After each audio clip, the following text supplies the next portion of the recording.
Walmart operates more than 10,500 stores across 24 countries, according to the company's 2023 annual report. The retailer serves approximately 230 million customers weekly.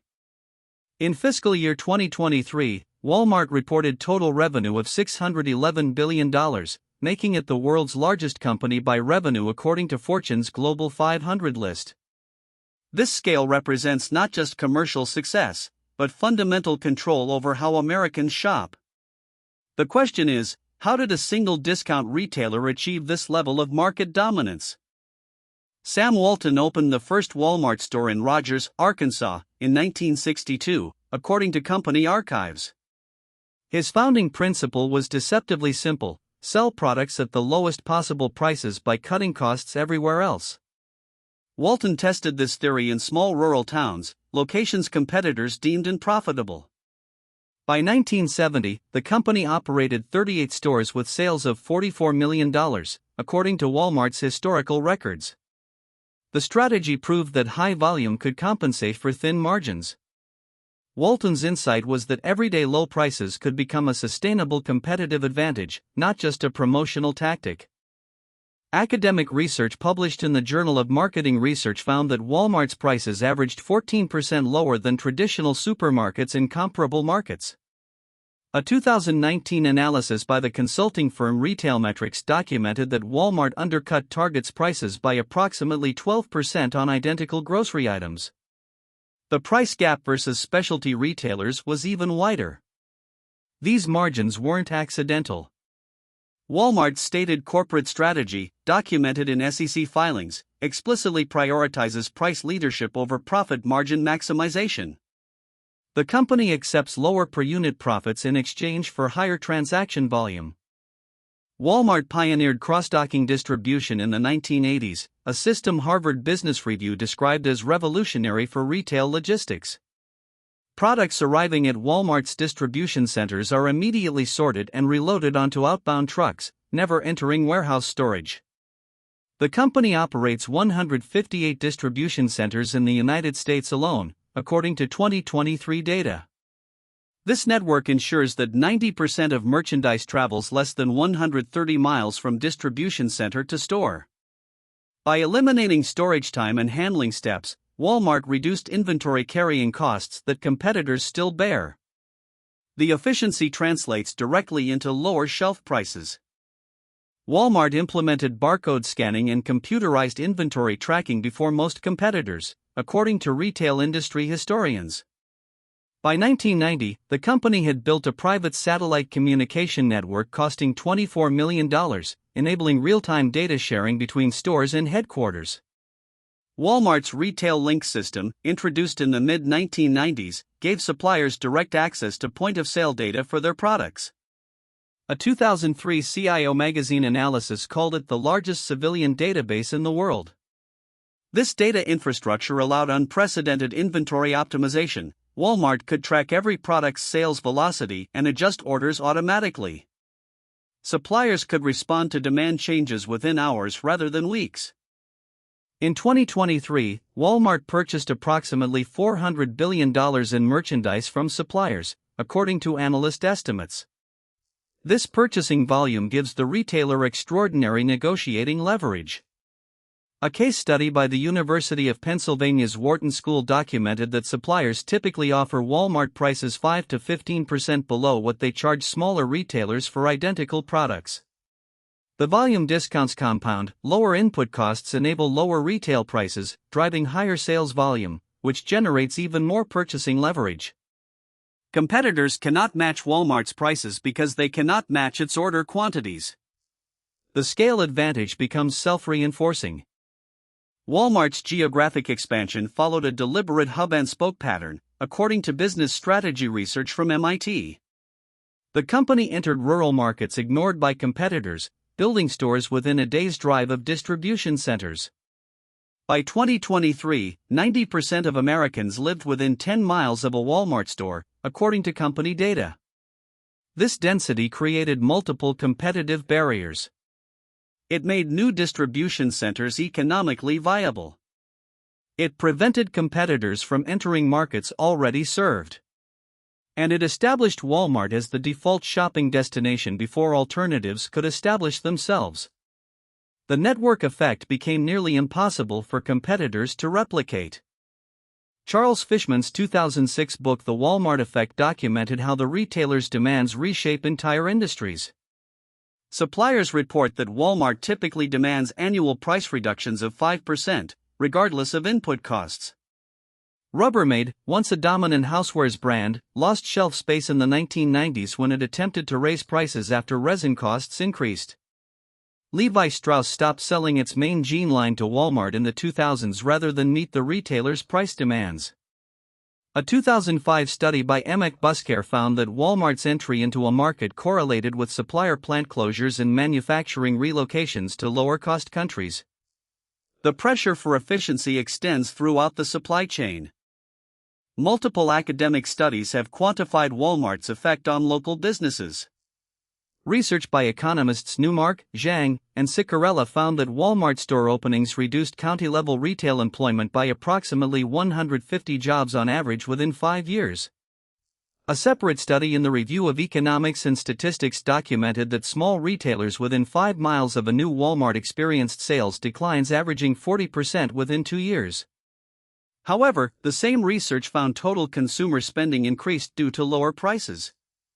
The trade-off involves job displacement and business closures against measurable savings for shoppers. Both effects are empirically documented. Walmart employed approximately 2.1 million workers in 2023, making it America's largest private employer according to Bureau of Labor Statistics data. The company's average hourly wage was $16.50 in 2023, above the federal minimum wage but below many competitors. Research by UC Berkeley's Labor Center found that Walmart workers received an estimated $6.2 billion annually in public assistance, including food stamps and Medicaid.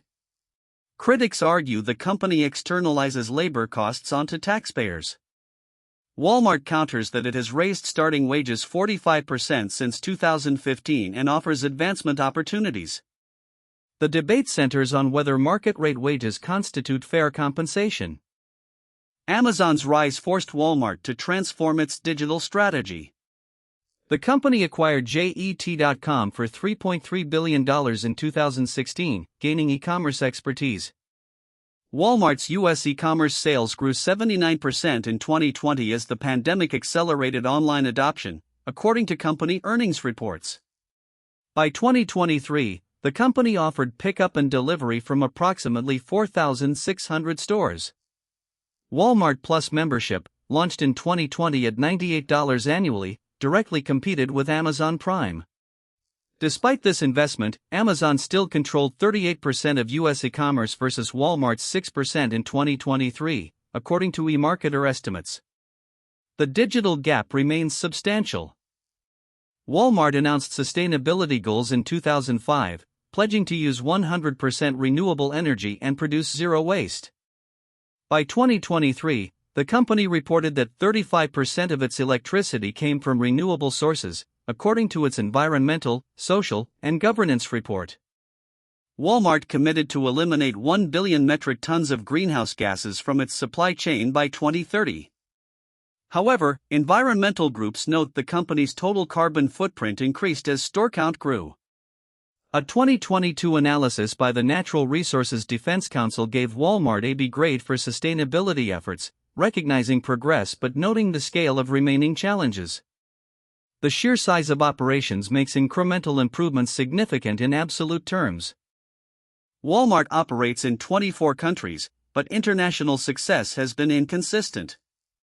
The company failed in Germany, exiting in 2006 after 8 years of losses attributed to cultural misalignment and regulatory challenges. Walmart withdrew from South Korea in 2006 and sold its Japan operations in 2018.